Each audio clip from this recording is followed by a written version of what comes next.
Assalamualaikum warahmatullahi wabarakatuh. Puji dan syukur kami panjatkan kepada Tuhan Yang Maha Esa karena telah memberikan rahmat-Nya yang luar biasa sehingga hari ini kami dari kelompok 2 kelas A program studi S1 Sistem Informasi UPN Veteran Jakarta dapat berkesempatan untuk melakukan presentasi meskipun masih secara online.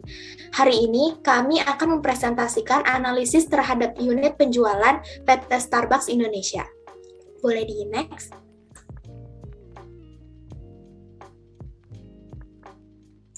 Sebelum mulainya presentasi, izinkan saya untuk memperkenalkan anggota kelompok 2. Yang pertama ada saya sendiri, yaitu Hauna Adisti dengan NIM 21105-12008. Saya Dian Rizkyanti dengan NIM 21105120009.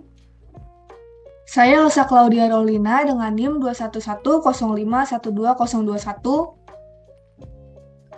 Saya Bima Putra Effendi dengan NIM 21105121027. Saya Meutia Kurotiayun dengan NIM 21105120032. Baik, yang pertama di sini ada latar belakang. Permintaan minuman kopi yang semakin meningkat dan kecenderungan penduduk yang semakin besar terhadap minum kopi menyebabkan semakin banyaknya pengusaha yang mencoba memasuki bisnis kedai kopi. Saat itu, minum kopi di kafe menjadi kebiasaan ataupun lifestyle masyarakat Indonesia. Selain minum kopi, kafe biasanya juga menjadi tujuan untuk beberapa kelompok untuk melakukan aktivitas tertentu. Starbucks adalah sebuah perusahaan kopi dan rantai kedai kopi Amerika yang berbasis di Seattle, Washington. Starbucks juga perusahaan kedai kopi terbesar di dunia dengan memiliki lebih dari 2.000 cabang di 63 negara. Dalam menjual suatu produk, terlebih di suatu perusahaan besar dan tersebar di berbagai negara, pastinya dibutuhkan suatu sistem informasi yang berusaha untuk lebih proper. Dari permasalahan inilah yang akan kelompok kami bahas secara lebih lanjut. Boleh next? Di sini ada perumusan masalah. Yang pertama ada bagaimana struktur penjualan dari perusahaan Starbucks. Yang kedua ada apakah perlu adanya pengembangan sistem dalam proses penjualan. Yang ketiga ada bagaimana strategi bisnis pada perusahaan Starbucks. Yang keempat ada bagaimana cara sistem penjualan Starbucks. Dan yang terakhir ada bagaimana bentuk data flow diagram atau DFD dari perusahaan Starbucks dalam ruang lingkup sistem penjualan produk di perusahaan Starbucks. Next. Selanjutnya akan ada tujuan penelitian yang akan dijelaskan oleh teman saya Dian Rizkyanti. Baik, terima kasih Hauna. Selanjutnya ada tujuan penelitian. Dalam melakukan penelitian pada PT Starbucks Indonesia, tentunya kelompok kami mempunyai beberapa tujuan, diantaranya yang pertama untuk mengetahui struktur penjualan perusahaan Starbucks, yang kedua mengetahui fungsi dari pengembangan sistem dan alasan mengapa diperlukannya pengembangan sistem, yang ketiga untuk mengetahui alur perancangan sistem dalam perusahaan bisnis Starbucks, yang keempat mengetahui cara kerja sistem penjualan dalam perusahaan Starbucks, dan yang terakhir yang kelima yaitu untuk mengetahui bentuk data flow diagram atau DFD dari perusahaan Starbucks dalam ruang lingkup sistem penjualan produk di perusahaan Starbucks. Next. Selanjutnya ada manfaat penelitian. Setelah melakukan penelitian pada PT Starbucks Indonesia ini, kelompok kami mendapatkan beberapa manfaat. Di antaranya yang pertama, bagi perusahaan. Dengan adanya laporan penelitian ini, perusahaan diharapkan dapat mengembangkan atau melengkapi kembali sistem yang ada menjadi lebih baik.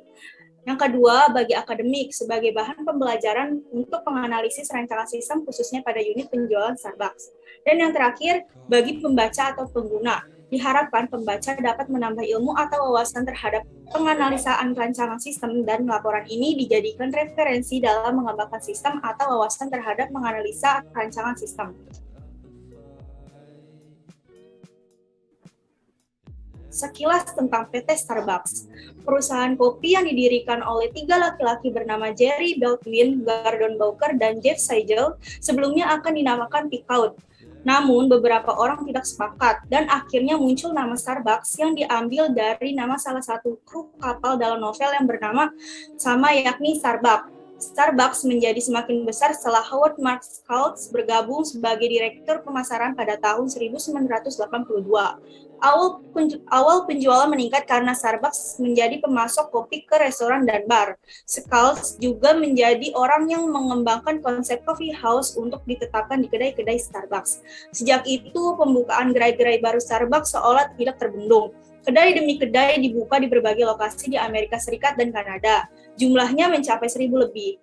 Pada tahun 1996, Starbucks membuka cabang pertamanya di luar Amerika Utara, yaitu di Tokyo, Jepang, sebagai gerai ke-1015. Perusahaan ini juga mengakuisisi gerai-gerai kopi lokal di berbagai negara dan mengubahnya menjadi Starbucks, sehingga pertumbuhannya semakin pesat dan mencapai lebih dari 24.000 gerai di 70 negara pada tahun 2017. Starbucks baru masuk pada tanggal 17 Mei tahun 2002 dengan pembukaan di gerai di Plaza Indonesia. Kedai pertamanya itu diikuti pembukaan kedai-kedai selanjutnya di berbagai tempat di Indonesia. Selanjutnya ada struktur organisasi PT Starbucks. Nah, pertama itu ada District Manager yang sekarang dijabat oleh Melda Caidar. Selanjutnya ada Public Relation yang sekarang dijabat oleh Ega Bilal. Dan ada beberapa store manager. Yang pertama itu ada store manager MBSM yang sekarang dijabat oleh Wildan Rahman, store manager Braga yang sekarang dijabat oleh Ega Dadi Alamsyah, store manager Station Cirebon yang sekarang dijabat oleh Hairul Anwar, store manager PVJ yang sekarang dijabat oleh Fajar Eka Putra, store manager BIP yang sekarang dijabat oleh Novi Rustanti, store manager Dipati Upur yang sekarang dijabat oleh Adi Priyadi, store manager Ciwoks yang dijabat oleh Eka Karya, store manager KM97 yang sekarang dijabat oleh Kiki Baihaki, store manager CSB yang sekarang dijabat oleh Tian Cahyadi. Selanjutnya ada supervisor shift dan yang terakhir ada barista. Lalu ada data flow diagram atau DFD. Penjelasan mengenai data flow diagram atau DFD ini akan dipaparkan langsung oleh rekan saya yang bernama Elsa Claudia. Baik, terima kasih Dian. Di sini saya akan menjelaskan mengenai diagram konteks dari PT Starbucks Indonesia. Jadi di dalam diagram konteks sistem informasi pembelian PT Starbucks Indonesia terdapat 4 stakeholder atau 4 entitas utama kita, yaitu pelanggan, kepala divisi penjualan, store manager, dan juga staff. Yang pertama ada pelanggan. Pelanggan menginput data permintaan pembelian dan data komplain. Dan untuk outputnya sendiri yaitu nota pembelian dan data pelanggan. Sementara untuk staff menginput data order, data stok barang, data staff, dan data transaksi harian. Sementara untuk outputnya sendiri, staff akan mendapatkan data pembelian. Karena seperti yang kita tahu, analisis yang kami lakukan yaitu berbasis mobile, yang dimana pelanggan membeli Starbucks di aplikasi dan nantinya minumannya diambil sendiri di tempat atau toko terdekat. Untuk entitas ketiga yaitu store manager. Store manager hanya akan menerima output dari sistem informasi kita, yaitu data pembelian. Karena nantinya store manager digunakan untuk penyimpanan semua data permintaan pembelian.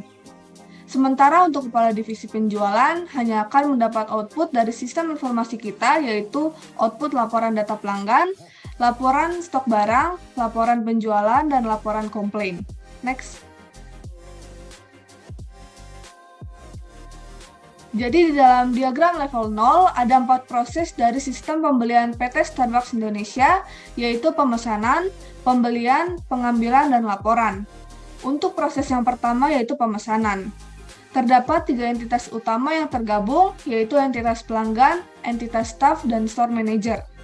Dalam entitas pelanggan akan menginput data permintaan pelanggan yang akan dikumpulkan terlebih dahulu di tabel file order. Nantinya akan diberikan kepada sistem dan entitas store manager akan mendapatkan output data permintaan pembelian dari sistem. Selain itu, staff akan mendapatkan output dari sistem informasi berupa data pembelian. Untuk proses yang kedua yaitu proses pembelian, di mana proses pembelian terdapat 2 entitas yang berperan. Staff menginput data transaksi harian dan pelanggan nantinya akan mendapatkan output nota pembelian yang juga akan disimpan dalam file pembelian. Untuk proses yang ketiga yaitu proses pengambilan. Awalnya proses pengambilan akan mendapat input yaitu nota pembelian dari tabel file pembayaran yang sebelumnya didapat dari proses pembelian. Nantinya pembeli akan mengambil minumannya sendiri di tempat atau take away. Untuk proses yang terakhir yaitu laporan. Dalam proses laporan terdapat 3 entitas yang terhubung, yaitu pelanggan, kepala divisi, dan staf. Pelanggan akan menginput data komplain yang akan disimpan dalam tabel data komplain dan akan dikirim ke proses laporan. Pelanggan yang menginput data pelanggan menyimpannya dalam tabel file pelanggan yang nantinya akan diproses melalui laporan. Begitu juga dengan staf yang input data stok barang yang disimpan dalam tabel file barang dan nota pembelian yang sebelumnya didapat dari proses pembelian. Keempat data inilah yang akan disimpan dan diberikan kepada outputnya oleh kepala divisi penjualan, yaitu laporan penjualan, laporan stok barang, laporan data pelanggan, dan laporan komplain. Next. Selanjutnya masuk ke DFD level 1 pemesanan. Pertama yaitu pelanggan menginput data permintaan pembelian ke dalam pengisian form order data pembelian Starbucks. Dan nantinya data permintaan pembelian tersebut akan disimpan ke dalam tabel file order. Selanjutnya data permintaan pembelian disimpan ke dalam tabel file order, akan dilakukan pengecekan disertai dengan pengecekan data pelanggan dari entitas pelanggan. Begitupun dengan penginputan data order Starbucks yang diperlukan data pelanggan yang sebelumnya didapat dari entitas pelanggan. Dan yang terakhir yaitu pencetakan data order. Staf akan mendapat output data order yang sebelumnya didapat dari entitas pelanggan yang disimpan dalam file order. Next.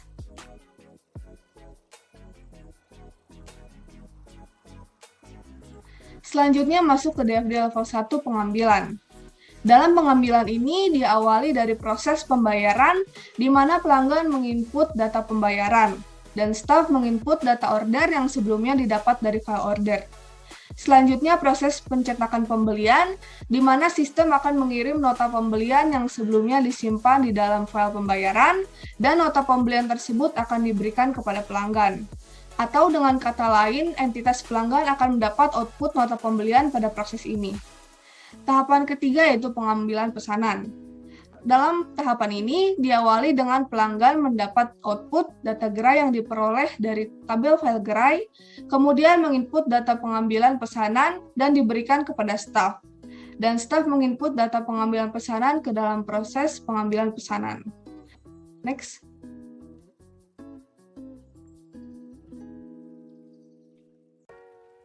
Untuk selanjutnya, DFD level 1 laporan yang dilanjutkan oleh Meutia. Baik, terima kasih Elsa. Di sini ada DFD level 1 laporan, di mana di sini ada 2 tahap, yaitu ada tahap komplain dan feedback pesanan, lalu ada tahap laporan. Baik, di sini ada entitas pelanggan, di mana apabila pelanggan melakukan komplain, maka data komplainnya akan tersimpan pada file komplain. Lalu data komplain juga akan tersimpan pada sistem proses komplain dan feedback pesanan. Selanjutnya untuk tahapan laporan, di sini ada entitas pelanggan, di mana data pelanggannya tersimpan pada tabel file pelanggan, lalu data pelanggan juga akan masuk kepada tabel file laporan. Selanjutnya juga ada data nota pembelian yang akan masuk ke dalam tabel file laporan yang dimana diambil dari tabel file pembayaran, yang juga dimana data nota pembelian akan masuk ke dalam sistem proses laporan. Lalu ada juga data stok barang yang masuk ke dalam tabel file laporan yang diambil dari tabel file barang yang diisi oleh entitas staf, yang dimana juga data stok barang akan masuk ke dalam sistem tahap laporan. Lalu tidak hanya ketiga data yang akan masuk ke tabel file laporan, ada juga data komplain yang diambil dari file komplain yang akan masuk ke data file laporan. Jadi nanti apabila data file laporan di sini sudah lengkap, maka data-data laporannya akan diberikan kepada entitas kepala divisi penjualan. Selanjutnya, di sini saya akan melanjutkan untuk menjelaskan ERD. Jadi, ERD itu merupakan singkatan dari Entity Relationship Diagram yang merupakan salah satu metode pemodelan basis data yang digunakan untuk menghasilkan skema konseptual untuk jenis atau model data sistematik sistem. Baik, bisa diklik gambarnya supaya pergi langsung ke link untuk tampilan lebih jelasnya. Baik, bisa di zoom. Di sini merupakan tampilan dari hasil analisis proyek kami berupa IRD-nya. Jadi di sini entitas pelanggan bisa melakukan pembayaran dan pemesanan terhadap barang yang ingin dibeli, yang dimana nanti akan diproses oleh staff. Lalu untuk pengambilan barangnya bisa ke bawah. Untuk pengambilan barangnya bisa diambil dari gerai-gerainya ini yang sudah ditentukan nanti. Dan apabila entitas pelanggan ingin melakukan komplain, maka atribut-atribut dari komplainnya ini nanti akan diproses oleh staff, yang dimana nanti staff akan membuat laporan yang berisikan data pembayaran pemesanan dan data komplain yang akan diberikan langsung kepada kepala divisi penjualan. Baik, bisa ditampilkan dari atas sampai bawah pelan-pelan.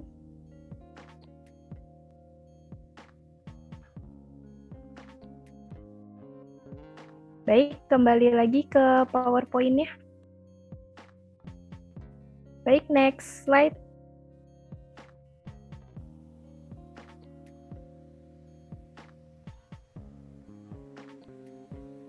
Baik, di sini akan ada penjelasan mengenai pengujian dan analisis tabel. Selanjutnya, yang pertama merupakan proses login. Di sini pembeli atau pelanggan diperlukan untuk memasukkan username dan password dalam login ini, yang gunanya untuk masuk ke dalam sistem. Dan tampilannya seperti pada gambar di layar ini. Dan selanjutnya penjelasan akan dijelaskan oleh Bima, teman saya. Baik, terima kasih Meu. Kemudian adalah tahapan setelah login, yaitu form pemesanan. Di sini diminta untuk memasukkan 5 inputan, yaitu ID pemesanan, tanggal pemesanan dengan format tanggal, bulan, tahun, kemudian ID pelanggan, kemudian nama pelanggan dan juga email. Setelah 5 inputan ini terisi, maka akan muncul output detail pemesanan, yaitu ID barang, nama barang, quantity, harga pokok, dan harga total. Kemudian setelah memilih submit, maka akan lanjut ke tahap berikutnya, yaitu form pelanggan. Di sini terdapat 5 inputan, yaitu ID pelanggan, nomor telepon, nama pelanggan, email, dan juga alamat pelanggan. Kemudian kita klik submit untuk tahapan berikutnya, yaitu laporan komplain. Di sini terdapat 8 inputan, yaitu dimulai dari ID pelanggan, nomor telepon, nama pelanggan, dan juga email. Kemudian masuk ke tahapan komplain, yaitu tanggal komplain dengan format tanggal, bulan, tahun. Kemudian waktu pembayaran, yaitu dengan format tanggal, bulan, tahun. Kemudian nama barang, kemudian gerai di mana pelanggan melakukan proses pembelian. Kemudian inputan terakhir yaitu keluhan, di mana pelanggan menaruh semua keluhannya terhadap PT Starbucks Indonesia. Kemudian jika semua sudah terisi dengan benar, maka dipilih pilihan submit. Kemudian tahapan berikutnya yaitu pembayaran.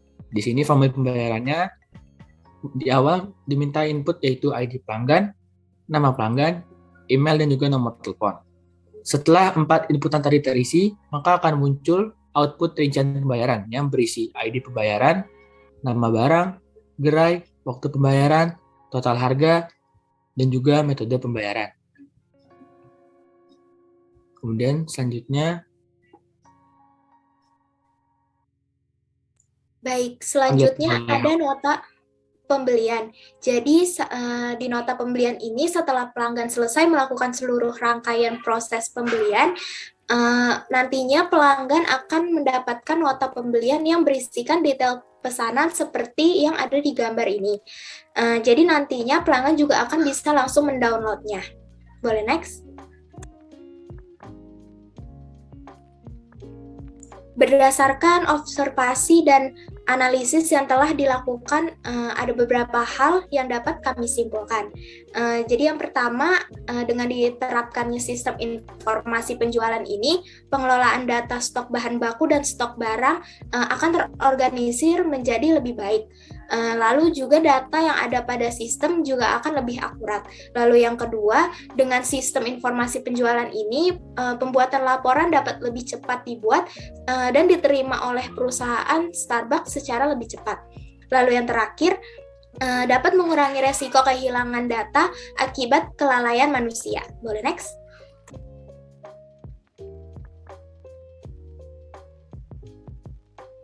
Mungkin Bima boleh stop share screen-nya. Baik, sekian presentasi analisis terhadap unit penjualan PT Starbucks Indonesia yang dapat kelompok kami sampaikan. Jika masih terdapat adanya kekurangan, mohon untuk dimaafkan. Wassalamualaikum warahmatullahi wabarakatuh.